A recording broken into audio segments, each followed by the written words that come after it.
Mitt Romney was in damage control mode as he tried to appeal to Hispanic voters on the Spanish-language network Univision. So my campaign is about the 100% in America, and I'm concerned about them. I'm concerned about the fact that over the past 4 years, life has become harder for Americans. Mr. Romney's been on the defensive after the release of a secretly recorded video from a fundraiser in May showed him with a dismissive attitude toward Obama supporters. Mr. Romney said 47% of voters will support the president no matter what, because they depend on government handouts and see themselves as victims. And so my job is not to worry about those people. I'll never convince them. They should take personal responsibility and care for their lives. President Obama responded on the David Letterman show.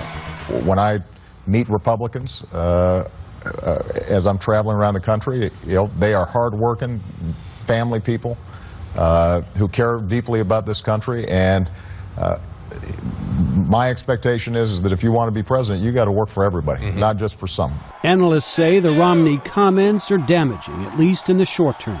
Presidential historian Alan Lichtman. And then he makes the colossal mistake of presuming you can say things in secret.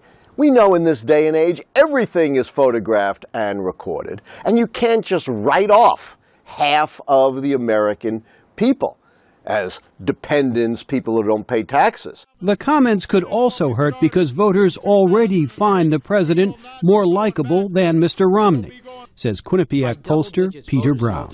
His favorable and unfavorable ratios have not gotten better.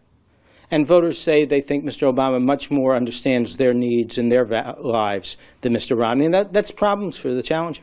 Mr. Obama has built a slight lead in the polls since the party conventions and may be benefiting from an improving public perception of the economy, says Alan Lichtman. That was his one big area of advantage over Obama. That's gone. And on almost every other issue, likability, national security, foreign policy, health, Obama's ahead. Mr. Romney's best and perhaps last opportunity to give himself a boost will come in next month's debates, says Peter Brown. We're in the final stretch drive and the president's ahead. Now, there are events that afford Mr. Romney the opportunity to perhaps change that status quo. In addition to the presidential debates, there will be one vice presidential debate between the incumbent Joe Biden and Republican candidate Paul Ryan. Jim Malone, VOA News, Washington.